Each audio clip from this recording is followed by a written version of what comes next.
सावधान, रुपया खतरे में है। जी हाँ, रुपया खतरे में है। शायद आपको पता भी नहीं चलेगा या पता भी नहीं होगा या भनक तक नहीं, लेकिन रुपया खतरे में है। हमारे भारत का रुपया बुरी तरीके से गिर रहा है और गिरने वाला है, लेकिन इससे होगा क्या और भारत का रुपया खतरे में क्यों है, आइए जानते हैं इस वीडियो में। पिछले साल मई 2021 में डॉलर की कीमत 71 रुपए थी। इसके बाद 2021 के अक्टूबर महीने में ये डॉलर 75 रुपए तक पहुंच गया और यहाँ जिसकी कीमत 77 रुपए तक पहुंच चुकी है। दोस्तों, लगातार डॉलर की कीमतों में उछाल देखा जा रहा है और रुपया कमजोर होता जा रहा है।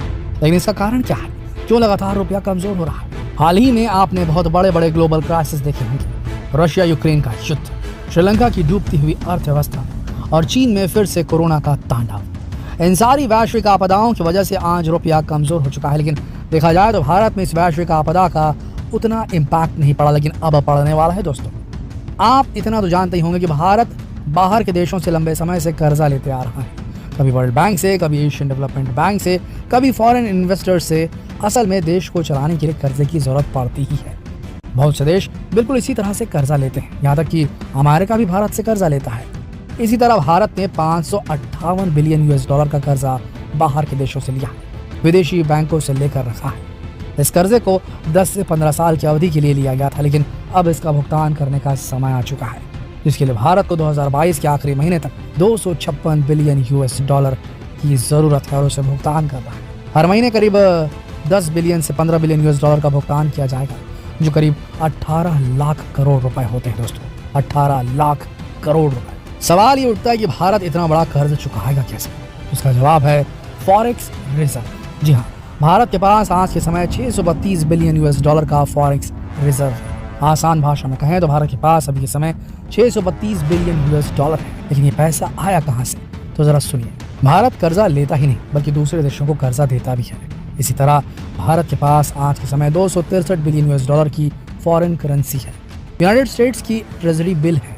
ये वो बिल होते हैं जिसे कर्जा देने वाले को सिक्योरिटी के तौर पर दिया जाता है, जिसका भारत को हर महीने इंटरेस्ट मिलता रहता है। इसी तरह भारत के पास यूनाइटेड स्टेट्स और अन्य देशों के ट्रेजरी बिल्स हैं। इसके अलावा गोल्ड रिजर्व है और इन सब को मिला दिया जाए तो कुल मिलाकर आज के समय भारत के पास 632 बिलियन US डॉलर्स का फॉरेक्स रिजर्व है। लेकिन अब इसमें से 256 बिलियन US डॉलर वापस कर रहे हैं, कर्ज को खत्म करना है। लेकिन इससे होगा क्या? इससे होगा ये कि हमारा रुपया डॉलर के मुकाबले और भी ज्यादा टूट जाएगा। डॉलर एक नया हाइप बनाएगा और रुपया गिरते जाएगा। उम्मीद ऐसी ही लगाई जा रही है कि डॉलर की कीमत 86 रुपए को भी क्रॉस कर सकता है तो ये सिर्फ संभावना, लेकिन एक्सपर्ट्स ये कह रहे हैं कि ये आंकड़ा बढ़ेगा। जो आज की तारीख में 77 रुपए, 76 रुपए, 75 रुपए में चल रहा है डॉलर रुपया, ये बढ़ने ही वाला है, कम नहीं होने वाला आने वाले समय में। लेकिन इसका सबसे बड़ा इम्पैक्ट आम लोगों पर पड़ने वाला है। इतना तो आप जानते ही हैं कि भारत इस दुनिया का सबसे ज्यादा ईंधन खपत करने वाला देश है, जो विदेशों से 80% ईंधन इंपोर्ट करता है। वहीं ईंधन को हम डॉलर्स की कीमतों पर खरीदते हैं। अब इसे होगा ये कि जैसे जैसे डॉलर बढ़ेगा, ईंधन के दाम बढ़ते चले जाएंगे और जब ईंधन के दाम बढ़ेंगे तो इससे पूरे देश की महंगाई चरम सीमा पर पहुंच जाएगी। आज के समय आप भले ही 120 रुपए का पेट्रोल डलवा रहे हैं, लेकिन जब डॉलर की कीमत 86 तक पहुंच जाएगी तब यही पेट्रोल आपको शायद 150 रुपए में भी देखने को मिलेगा।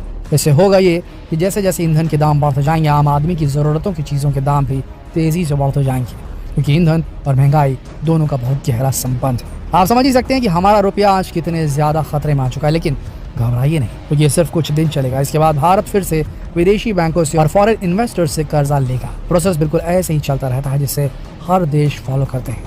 देखा जाए तो आज इसी फॉरेक्स एक्सचेंज और रिजर्व की वजह से भारत इस भरी वैश्विक आपदाओं से बचा हुआ है।